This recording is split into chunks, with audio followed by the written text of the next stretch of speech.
get started. Okay. And please remember to mute yourselves. And I would like to introduce Dr. Fain. He came to Marshall as a new visiting diversity scholar beginning this past August. He is teaching one or two courses per semester on African American history and culture, and work on a diversity-related project and develop a scholarship opportunity to attract students from underrepresented groups to Marshall.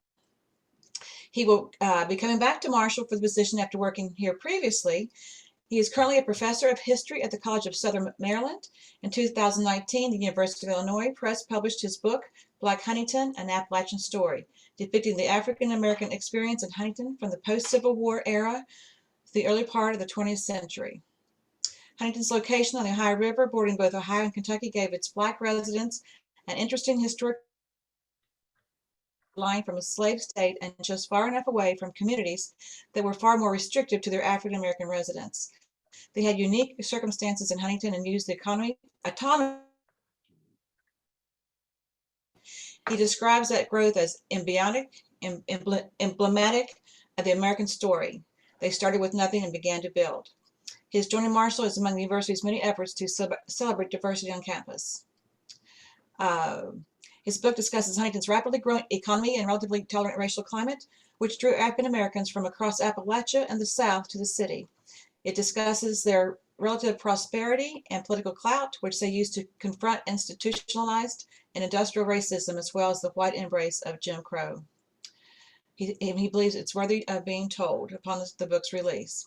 He has been on the faculty at the College of Southern Maryland since 2011, previously working as a visiting assistant professor at Niagara University in New York, assistant professor at Ohio University Southern Campus in Ironton, Ohio, and an assistant professor at Marshall. And so we are just delighted to have you, Dr. Fain, and thank you for taking time out of your busy schedule. I know you're teaching, and we worked around your class schedule. So thank you and welcome. And I'm going to turn it over to you now. Thank you, Elizabeth. It's a pleasure to be here. It's nice to see some names here. Hi, Francis. Hi, Martha. Hi, Sarah. Hi, Cicero. Some folks I recognize and have the fondest memories of. It's good to see you are here. Hello. I'm working through some technical issues. Folks can see the screen, correct? Yes. Okay. I was going to, let me stop this for a second. I was going to shift the lens a little bit. I mean, normally, you know, I know we talked about Black Huntington as the book, and so with the expectation that I would concentrate solely on Black Huntington, and I'm going to shift the lens a little bit and talk really about and I'm certainly willing to talk about Black Huntington and able to, and if folks have questions about Black Huntington, I certainly want to address them. I'm going to shift the lens and really talk about chapter 2 of my book, which concentrates on this amazing slave ecosystem that existed at the White Sulphur Springs, Virginia. And I hope that that's okay with everyone. If you have questions about Black Huntington, please, save them to the end or talk to me now, because I want to make this as a relaxed a conversation as possible. And I'm certainly willing and able to talk about all aspects of the book. But I chose this particular chapter. Just to give you some background, this chapter was not in my dissertation. Much of chapter 2 was not in my dissertation, related to White Sulphur Springs. And do folks know anything about the slave experience at White Sulphur?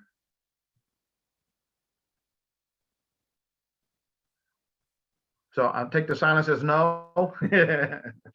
Raise your hand if you know anything of them. Okay, I got a couple of people out there. Okay, so it has chapter 2 of my book which as I said, talks about White Sulphur Springs, was not in my dissertation, and it has really, I've re-engaged it. I went to a conference at WVU in early October, and it was a what we call a roundtable. So I was the major presenter, and then I had two other scholars present on aspects of my talk.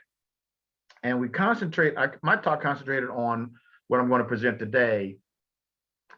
And the two responders, a WVU musicologist and another historian, commented on, provided additional commentary on my research and provided some fascinating insights to me that have really re-engaged, really allowed me to see a different perspective related to White Sulphur Springs, primarily through this painting that I'm going to talk about that was done in 1837, Christian Friedrich Mayer's the kitchen ball at White Sulphur Springs, Virginia.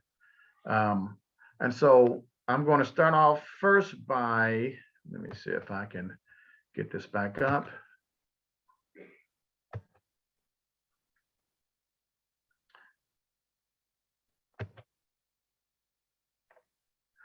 So part of what I always suspected but couldn't prove by the time I was during the time I was working on my dissertation was there had to have been some type of communication network that existed between former slaves and freed slaves in the post-emancipation, post-Civil War era. So that folks who were seeking to move on in their lives and seeking to leave their former physical slave circumstance, as well as geographic aspects of it, and start life anew, would have communicated with each other. And so this is where we talk about, I get into the grapevine telegraph that existed. Second. And I begin chapter 2 talking of, and I'll read it off to you, and then I'll go through my PowerPoint. Anne Eliza Riddle was distraught, her mother inconsolable. Somehow, while she labored in the field, she had lost Robert, Anne's younger brother. After all the family had endured and sacrificed, it didn't make any sense. Her mother did not know how he had vanished, but the child was gone. Gone. Family members had searched far and wide for him, but found no sign, and he had failed to respond to their increasingly desperate calls. Has someone taken him? But that didn't make any sense. Although Buckingham County contained both the Union and Confederate patrols, what would have prompted either to take him? And if either had, where would they have taken him? Hadn't they seen Anne's mother in the fields, mere yards away? Hadn't they heard the family cries? That night, Anne and other members of the search party returned empty-handed, a process that would be repeated with the same result subsequent nights until the search would end unfulfilled. Even after the chaos and upheaval of the Civil War, Anne never forgot her brother. Even years later, on her migration journey from Buckingham County to White Sulphur Springs to Virginia, White Sulphur Springs to Huntington, she, emblematic of tens of thousands of other freed persons searching for loved ones in post-Civil War America, listens for a wisp of gossip or a passing conversation, any snippet that might provide a clue to his whereabouts. Her eventual reunion with him would be a testament not only to her tenacity and devotion, but to the providence linked to the enduring grapevine telegraph utilized to find him. So unfortunately, this is a really bad map, and I can't really do much about it, unfortunately. But this is an 1860 map. It details the slave population, gives you some slave percentages. This is an area called Kanawha, what we now will call West Virginia. And you can see the gradations that tell you gives you some instance that the heavier the darkness, the heavier the slave population, the larger the slave population. I can put, I have another graph that tells you, that shows you that.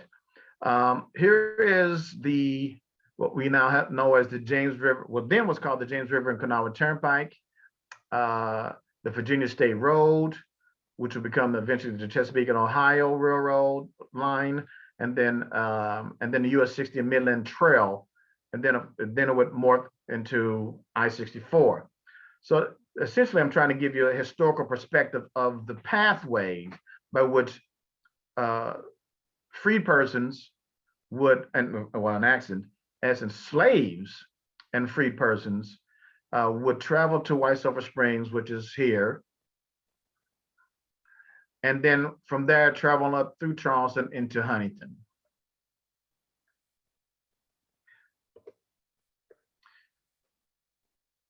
This gives you some idea of if we're moving west to east, east to west, my apologies. The 1860 Virginia slave census, as well as the free color population that existed. And what is interesting to me is that the more you go west, the larger the percentage of mulatto population.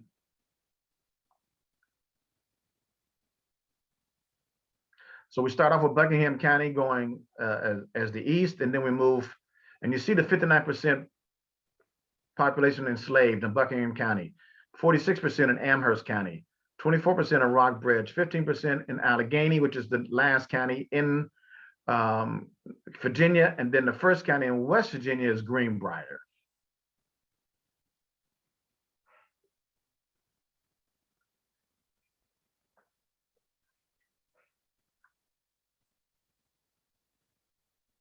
And so in essence, then you've got a sufficient population to have an informal network existing and operating in which slaves would gather information and interact and use that information for their betterment.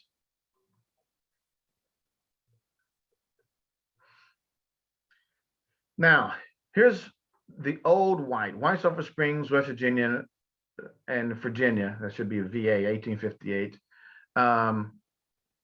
What we should, I don't know to what extent folks know about the history of the White Sulphur Springs, Virginia, but it was at a summer resort, as you can imagine, for the wealthy and the influential, for the old Southern elite, from really about 1831 to 1860. It was the preeminent summer destination, and a de facto summer capital of the Old South. And in fact, 5 sitting presidents from Andrew Jackson forward visited and stayed at White Sulphur Springs, savoring the pristine surroundings, the trappings of high society, and the cosmopolitan ambience. And you can see that here.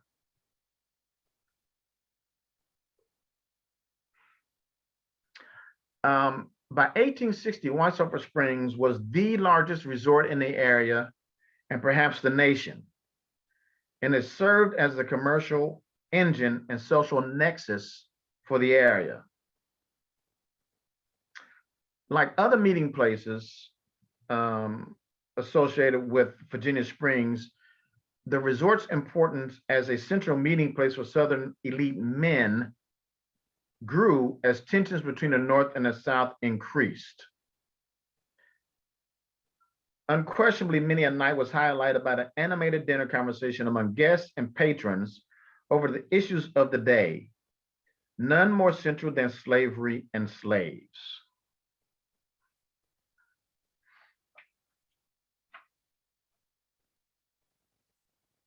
Now, this is the old white, this is the huge ballroom that was constructed in 1858, housing, I believe, up to 1,000 diners at one time.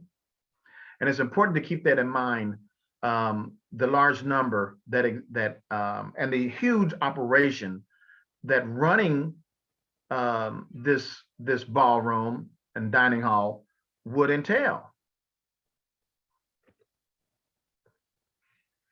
And what I concentrate more on, what is fascinating to me, is that this grapevine telegraph that existed, and this unique ecosystem that existed at White Sulphur Springs. You know, and the truth of the matter is, there was a particularized culture that existed, a unique culture that existed at White Sulphur Springs. And it was devised. It was not just about the fact that you had this grapevine telegraph that existed, but you also had this unique racial and social environment that is detailed in this Harper's New Monthly magazine drawing, in which you had an intimate, you had a web of intimate social relations that connected resort slaves with slave and free Black visitors in a way that didn't exist, I would contend, anywhere else in America, or not nearly on the same scale and for the long period as it did at the White Sulphur Springs. Each summer, throughout the middle decades of the 19th century, the resort utilized dozens of slaves who worked there for a variety of motives. You know, many worked there because it gave them opportunity to reconnect to a spouse or a family member or a friend. Also, the prospect of earning money incentivized them, as well as the prospects for adventure, a temporary break from their master and the arduous and mundane workload. And certainly, it allowed for many women to escape unwilling sexual advances or coercion.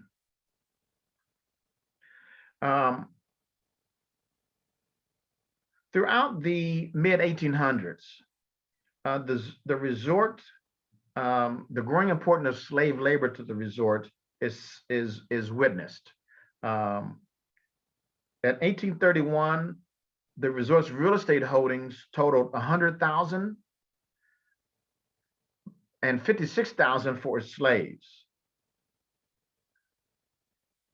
And we have, you know, so this is part of what's going on, is that increasing dependence and reliance upon slave labor complicates the racial social hierarchy that exists in the Deep South and existed in that particular region.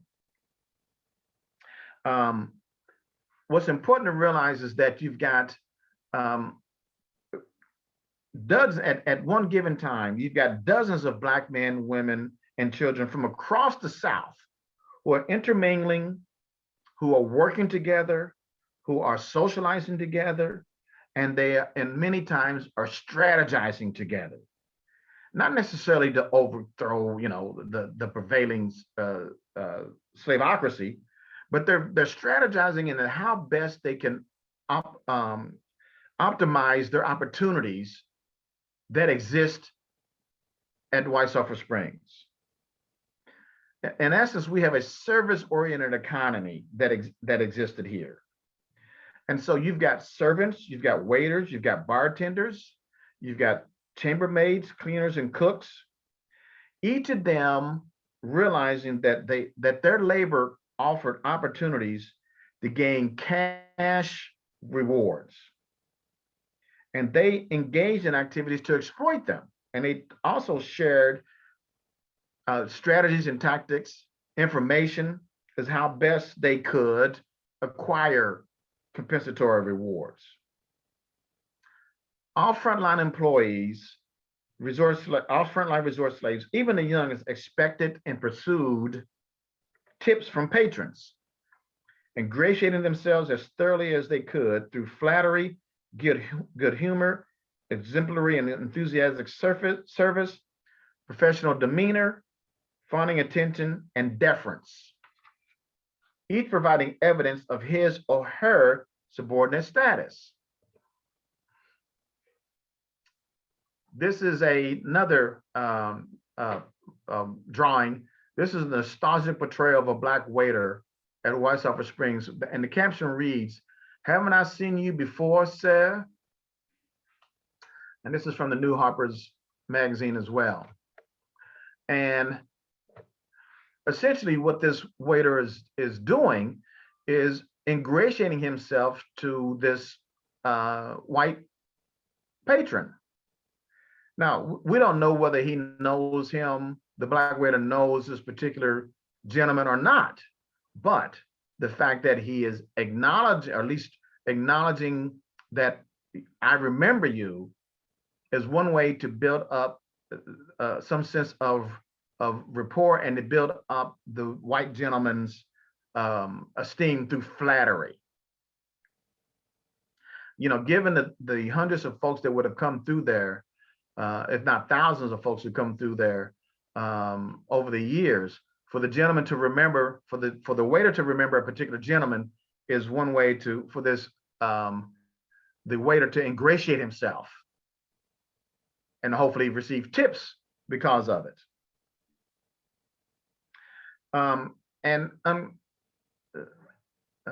Consistently, flattery created the conditions that compelled whites to give money to a slave, thus undermining one important foundational aspect of slavery. You don't give money to slaves, you make them earn it through their labor.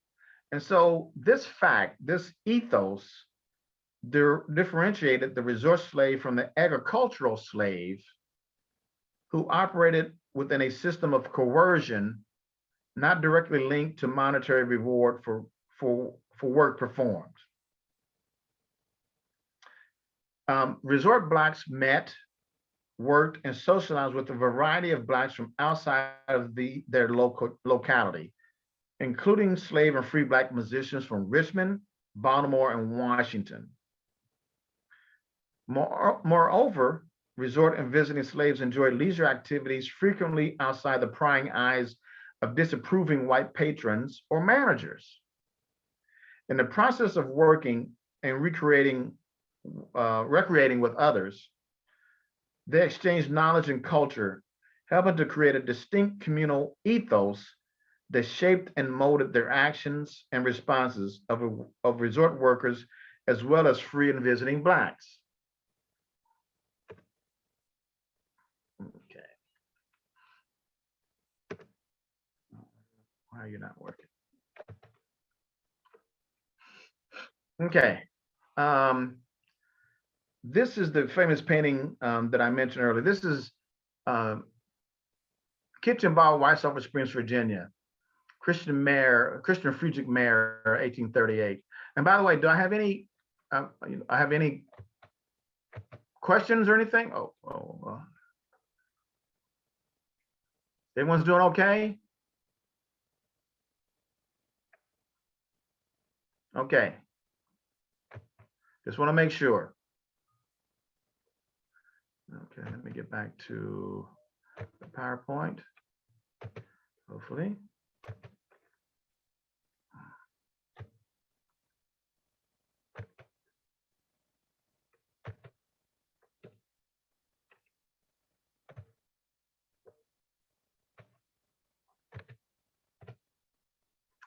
Okay.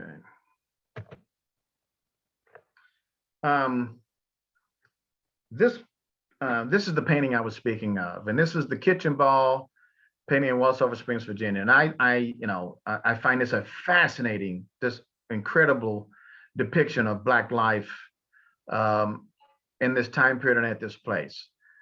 We see um, a Black wedding celebration, which portrays Black cultural interaction by privileged household servants of various pigmentations, who had accompanied their masters, the plantation masters, to the spring. And so, so in essence, then this is a picture not of crude caricatures that were so commonly rendered during this area by American artists. This is a painting that really details and illuminates and depicts this kind of cross-fertilization process that I think is so unique to White Sulphur Springs. We've got, these are folks who are wearing some of the finest clothes that you will ever see any slave wear. We've got a gentleman, unfortunately, you can't really see a gentleman, but we've got a gentleman in looks to be some type of maybe uniform or whether it's a military uniform or a service uniform.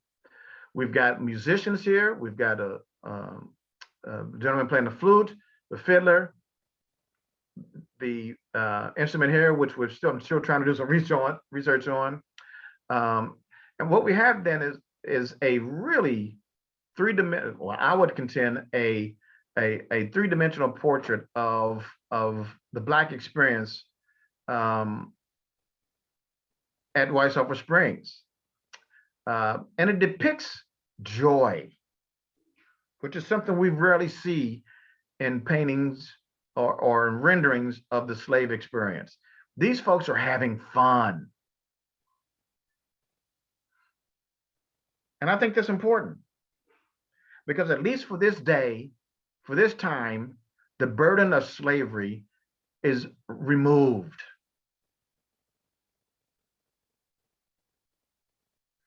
They're dancing. They're engaging in fashionable society here.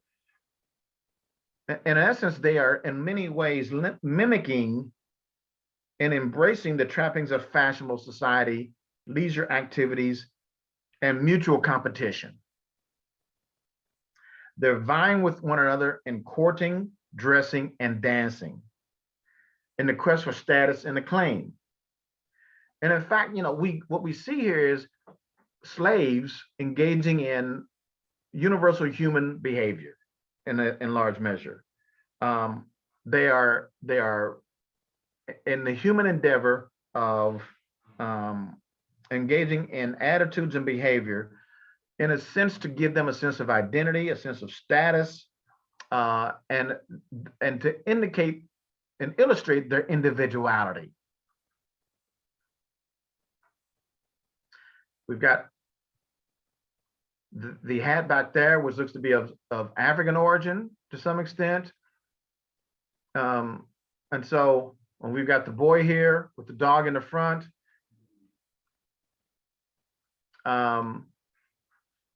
what happened here? Okay. And I'm going to have part of what is I'm going to be presenting at the Appalachian Studies Association at WVU in March, and I will again have other panelists who will look at the dancing routines and the history of slave dances. One gentleman will be looking at the music and the history of slave music that exists, and the nature of the caste hierarchy that exists within the slave environment and slave communities. And so, this is just a remarkable, I think, a remarkable painting.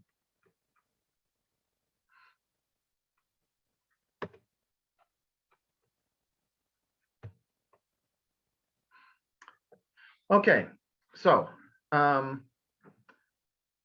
want to that painting really does talk about, and those other drawings really does talk to this kind of, as I said before, this unique ecosystem that operated within unique ecosystem and socialization process that existed. It is important to realize that at no point in my research did I ever come across any um, um, uh, person who stayed at White Sulphur Springs, any white uh, folks, person who stayed there, reporting of any crime or theft involving a slave. And the significance of that is that, in essence, then the unique ecosystem that existed at White Sulphur Springs, the external pressures of derived from other slaves saying, hey, look, we've got it. I'm gonna paraphrase. We've got a good thing here. If you come here and work, don't mess it up. Because if you mess it up, if you do one thing, it's going to mess it up for all of us. And so there was external social pressure that was given by the fellow slaves, and there was also an incentive. It incentivized those folks who worked there to adhere to a strong moral, ethical code. And we see one patron who stayed at White Sulphur Springs reported on this unique ethical standards that existed there. And he remarked, or she remarked, excuse me, quote, nobody ever locked a door or closed a window. Cottages, most remote, were left open and without guard. Miscellaneous articles of the toilet were left about. Trunks were not locked. Waiters, chambermaids, porters, washerwomen were constantly coming and going, having access to rooms at all times. And yet no guest ever lost so much as a hairpin or a cigar. This fashion of trust and honesty so impressed the artist that he said he should make an attempt to have it introduced elsewhere. This sort of esprit de corps among the colored people was unexpected, end quote. And so part of what we're getting at is that, you know, as opposed to prevailing narrative throughout the South that Blacks were thieves, if given an opportunity, they were thieves, they were less ethical, less moral. We see, at least in White Sulphur Springs, that is just not the case. It was not just the fact that the slaves were incentivized by the communal aspects of it and the compensatory aspects of it. It was incentivized by the fact that they realized there were communal aspects to it. That in essence, this is a community that if we operated within it properly, we all benefited. And I think that's really important. And what this leads to is that this social organization that existed within the resort life helped to transmit a degree of self-awareness and empowerment for those slaves working there. And it's what historian Wilma Dunaway calls, it created subcultures of resistance. Resort slaves exercised an uncommon degree of power over the delivery of service, so much so that whites frequently found it expedient to negotiate with individual slaves to achieve their wishes. Now think about that. Where else have you heard about whites negotiating with slaves? It just didn't take place. But because the slave population formed the frontline workers population, frontline slaves could choose to serve or ignore patrons. And because they could choose to ignore or serve patrons, bribes and tips were common. As one astute patron remarked, quote, bribery furnishes you with the best to be got, end quote. This was especially true in the huge dining rooms where slaves could frustrate a large number of wealthy men or women by the pace and quality of their response. And so I think that's unique as well. I'll give you another example of the unique of the of this kind of the ecosystem and how it impacts the self-esteem and self-awareness of the slave employees. And even that is significant. It's not slave laborers. These are slave employees. That bespeaks of a different type of relationship within a capitalist society. And so what I detail out in this chapter is how this environment helped to create an elevated sense of self amongst the slaves. My research details slaves smoking cigars to the chagrin of white patrons in the common areas, of not stepping aside on the walks as whites pass through, as would be commonplace anywhere else. And so the slaves perceive and believe, operate on the principle that they have reciprocal rights. They have reciprocal duties. Their duties are to the White Sulphur Springs, but because of these duties, White Sulphur Springs owes them reciprocal rights, which is a fascinating dynamic. I'll detail one anecdote here, or one story. Yes, one anecdote that kind of details out this elevated sense of status that the slaves possess at the White Sulphur Springs. There's a gentleman in 1858 who publishes a letter in the Charleston, South Carolina Daily Courier, in which a quote unquote a Carolinian protested Negro waiters being allowed to ride within and upon the stage occupied by ladies and gentlemen. And this Carolinian urged the proprietors of White Sulphur to use their influence with stage companies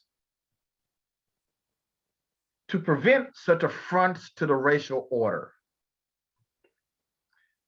Quote, "You may imagine my horror," he continued, quote, when on starting the stage, the driver was stopped by the agent and two black waiters were put inside in close proximity to the ladies, end quote.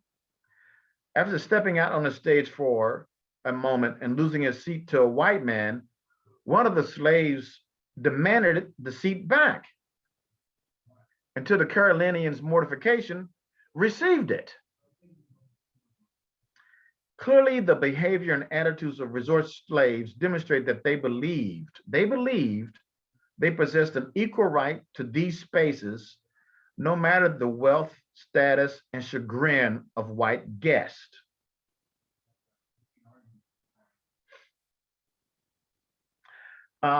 Travel, there it should be stated that you've got a large number of slaves who are naturally accompanying their masters there. And so you've got resort slaves who are interacting with carriage drivers, slave invalids who are also whose masters are taking them to the springs for care. And this unique system certainly caused a great deal of concern from local whites, because they realized that in many cases, the slaves that they lent out, no matter the financial gain that was that they were gaining from leasing out their slaves to White Sulphur Springs, many begin to comment that their slaves' return changed.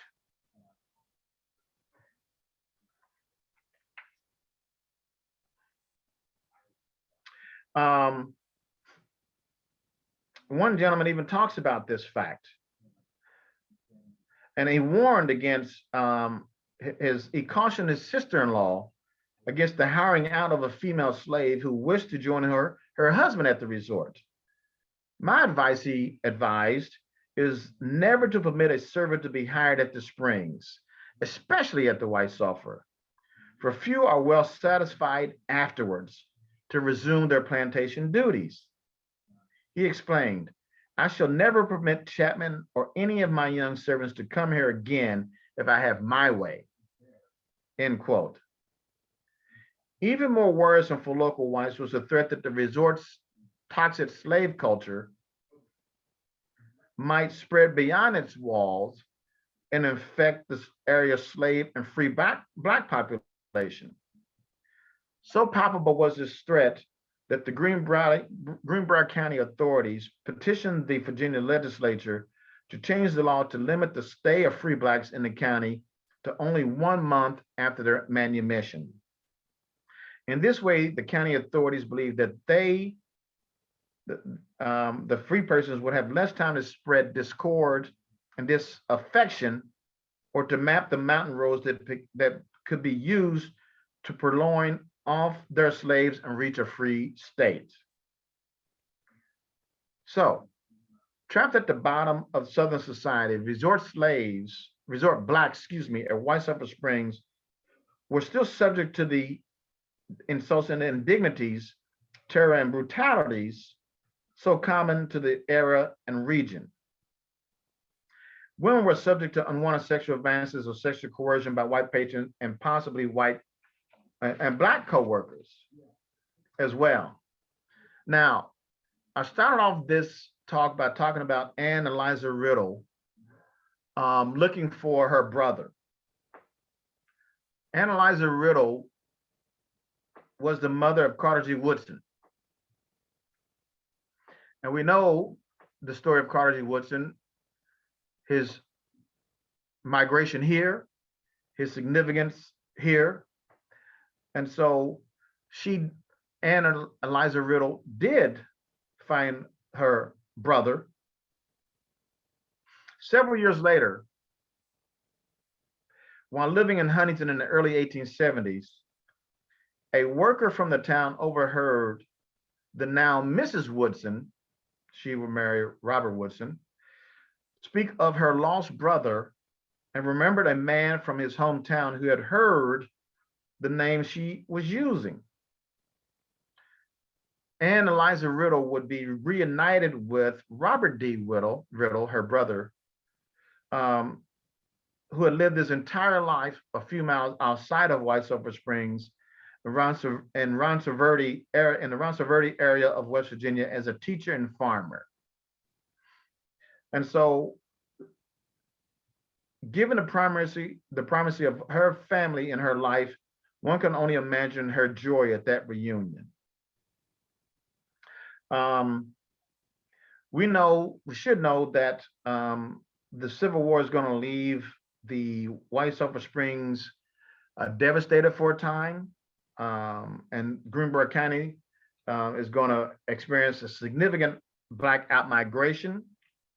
And in fact, the county's black population decreased by 36% from 1860 to 1870, the largest drop of any county in West Virginia. But given that reality does not take away from the unique situation, ecosystem, environment, cross-fertilization process that existed at White Sulphur Springs, and I think is a remarkable historical moment. And so that's my talk. I'm certainly open to any questions out there. And any other topics you want to talk about. I'm happy to engage. And I hope you enjoy my talk. And thank you for your time and attention.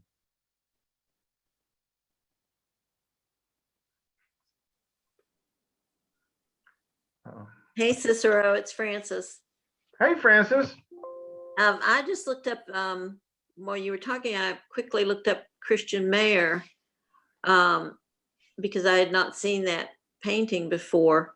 And I'm fascinated by that. Good. the whole, not just what he's depicting there, but that he did it, that he Yes, did that painting. I gather he's German. yes. And I was just fascinated by how he came to, I don't know whether you know anything more about the painting than or not, but just how he came to be there in the kitchen. Yeah, that I don't know. It's funny, Francis. Um, I think you can understand this. When I'm writing the book, I've got tunnel vision. Sure. And it was only after I presented in the early part of October at the symposium and got the input from my fellow scholars that it just opened up my mind in ways that I hadn't yet considered. Sure. And so I'm going to dig a little deeper and try to get, because I did have a question about, what, just like you're asking, who is this gentleman and why is he painting this picture? Yeah. And so that's a question I've got to get to. I mean, I'm not. And it's almost photographic, or it is photographic. It's as if he's standing there in the corner. So he had to have been there or had a very good accounting and seen the Yes. people. Yes. Yes, go ahead, please. No, I was just going to say, I know that as you go do these presentations and other scholars are participating, that you'll find out more and you'll get leads and so forth. But I just was intrigued by just that painting in general and him. Yes, yes. I'm Thank glad you you're for sharing intrigued. that. Everyone I've turned it on to I agree with you. It is such I did not realize just how remarkable it was, literally until a month and a half ago. Okay. I'm glad I Thanks got for to. sharing this, Ro. Hey, how are you? I'm great. It was great to hear you this morning. Thank you. Thank you. Did you have I have a question? question. You mentioned, obviously you're talking about the slaves at White Sulphur, but I assume that there a number of the free blacks were employed also by the resort. Yes, very good observation, Martha. Yeah, at one point in 1860, they bring over 65 free blacks from Washington, D.C. To work in the old white. And I just think that, again, that is a recipe for disaster if you're a white slave owner, because you are exposing free blacks to a slave population. I mean, that's a powder keg, potential powder keg right there. And even if it doesn't lead to, a concrete, tangible flare up, I mean, it is certainly creating conditions in which information, cultural engagement, personal interactions are certainly problematic to the prevailing racial and social status quo. Yeah. And I tell you the truth, it's one of the questions I ask in the chapter. Why would they do that? Actually, I guess the gain outweigh the negatives, the benefits. They had 37 Black and 26 mulatto employees who work as servants, and they range from ages 14 to 56, with Reason Blow the youngest, and presumably Daniel Blow, his father, the eldest. My only, I haven't been able to find this out, is, but perhaps these particular gentlemen or free blacks have experience, have an elevated or an experience of working in elevated restaurants or locales, and they have so they bring a heightened level of professionalism to White Sulphur Springs, the old white. That's just speculation, but it sounds like there may be a kernel of truth to that. I mean, you can get, why would you go all the way to Washington, D.C. To get laborers? If there wasn't some real overriding reason that made them more valued to Weishofer than the local slave population. I presume you're having to pay them too. Exactly. That's another thing. So again, doesn't that kind of undermine the entire our understanding of slavery and the slaveocracy? Is that your husband David behind you there? That's, Been Hey listening. David, how are you? Well, say hello. Hey, it's good to hear you. Good to see you too. On a slightly different topic. Yes, please. This is the Muffsons here. Diane Good Morgan. afternoon. Oh, good morning still. Well, either one works. On a slightly different topic, this is just curiosity. It sounds like Robert Riddle disappeared as a child and then was not found till an older adult. Yes. What happened in that time, and what was the circumstances of his disappearance, and how did he end up in Ronceverte? The Union Army had taken him. They found him, I guess, alone, not necessarily abandoned, but alone, and they had taken him to a kind of holding area, and from there I kind of lose the trail.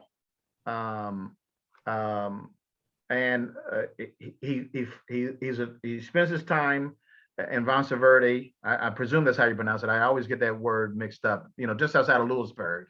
But I really don't know much about his life, his formative experiences from that point on. I just haven't investigated. I guess shifted over to more of the Carter G. Woodson, investigation, and I forgot about poor old Robert. Thank you. So at the end of the Civil War, were the slaves in Old White freed?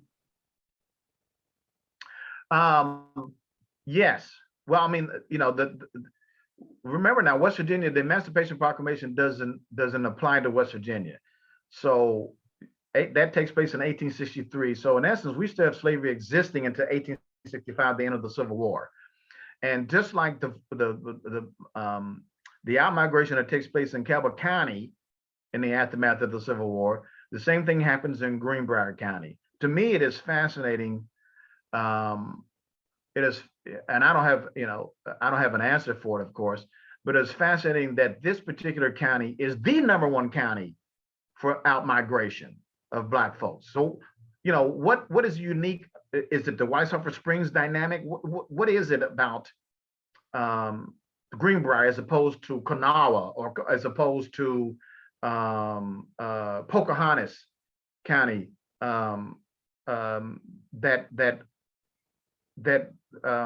compels so many to leave? It's not like it's Cabot County where you can just literally cross the river and get over to Ohio. Wherever they go is going to requires a great deal of travel, and so it's unique. I don't have an answer, but it is something that still I'm working through, and then perhaps I'm actually I'll be visiting the Greenbrier Historical Society at some point in next year. And because I want to bring students down to Weishofer Springs and engage this dynamic and this history. And I think the Greenbrier Historical Society has done a great deal of work on the slave as well as Black history there. And so maybe I can learn some things from them. A good idea. Thank you.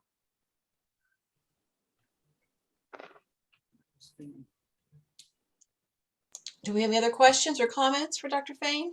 I was just asking curious questions, but do you Please. know any residents now who can trace their family back to the 1860s? That's a very good question. I mean, I've got some anecdotes in here. One lady, Charlotte, I just found out that I don't know if you're familiar with Maurice Cooley. Mhm. Yeah, Maurice Sure. Cooley's family is from there, and he just introduced me to his sister Janice.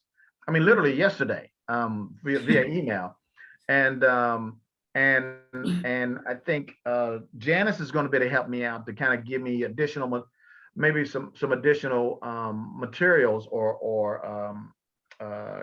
archival information that will go to that very question. Remember now, this is probably, wow, how long ago is this? This is probably 15 years ago now, since I've done the research and visited that, the Greenbrier County and White Sulphur Springs. At that particular time, there was, as far as I know, there was no African American history that had been centralized, and so you had to dig deep through various archives. Now things have been centralized and compiled, and I think they've done the folks down there, Greenbrier Historical Society, has done a fantastic job of collating the information, and so hopefully it'll be a lot easier for me to access this time around, and hopefully I can find, I think of Catherine, what's her name? Catherine Johnson, from the NASA lady who recently passed. I'd like to find out just how far her family goes back, because there was a unique. There are a lot of successful people that have come out of that region for sure. African Americans, and I think that just like everywhere else in West Virginia, the roots run deep. And so that's something I'm going to look into as well. But thank you for your questions. This is Jane McKee. How Hi. did you come upon the picture of the kitchen ball? I noticed it's in the North Carolina Museum of Art, and is Yes. it displayed in any shape or form at the Greenbrier? I don't know. I just called them up. I literally called Jane. I called them up about a week and a half ago and broached that I said, do you folks know about this painting? And the head of marketing did not know. Now, folks may know of Bob Conte. Robert Conte was the Greenbrier historian for a number of years. But he's since retired and now a member of the West Virginia Humanities Council. I'm going to talk to him at some point soon and see if he knows anything about it. But I don't think they know. I don't think the current management knows anything about that painting. And my outreach to them was, you're missing an opportunity to really leverage it in a way to bring more people there, and expand your outreach. And how did you find it? How did you come upon it? I might have seen it just randomly in a textbook. Oh, okay. Not knowing that, of course, I was going to be doing research on this at a certain point in time. But anyone who has done any research, certain things, my grandmother used to say, well, I'll put it back in file 13, and it's, it stays in the recesses, just waiting to be actualized, activated. And so some kind of way that happens, you're doing your research and you say, wow.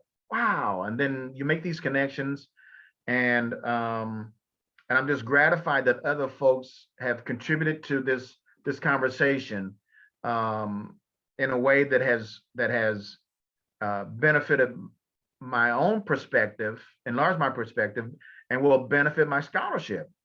I mean, we're really looking at, I'm hoping at some point in time, having a multidisciplinary article come out of it, you know, comprised of a musicologist, comprised of an art historian, comprised of a dance historian. I mean, I never heard of a dance historian before, but they exist. And so, you know, getting their expertise and their perspectives is really, I think, could hopefully lends itself to creating an enriching, engaging article at some point. Thank you. It's an amazing picture. Thank you. Thank you.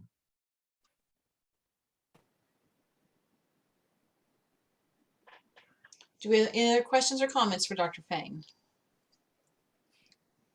Just enjoyed this very much, Cicero. Thank you, Thank you. Francis. Best to Thank you. Steve and the family.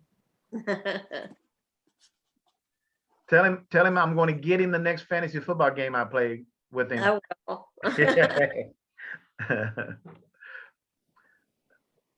Thank you very much, Cicero. My pleasure, Carolyn. Thank you. Okay, I'm gonna sign off for now. All right, well, do we have any other questions or comments before we let Dr. Fain go? I thought it was fascinating, and I thank you for taking your time to speak with the group, and I think you're acquainted with a good bit of the group. Yes. And I know that we've all enjoyed having you with us today. Thank you, Very much Elizabeth. so. It's been a real pleasure to share my scholarship with you, to answer your questions, to reacquaint myself with old dear friends. I mean, what more can I ask for in a presentation? This has been a nice Tuesday talk. Let's say that. Yes, Yeah. it has. It's been a win-win for all of us. So I'm thrilled to get to know you and hear about your book. I want to purchase your book. I want to read your book. I'm sorry we should have read your book in advance of your talk, but That's okay. That's okay. Thank you so much for your time, and thank you so much for thinking of me in the invite. I really appreciate it. all right. Well, thank you, and everyone have a great day, and we'll see each other again soon. Take care, Thank everyone. you. Bye-bye. Bye-bye.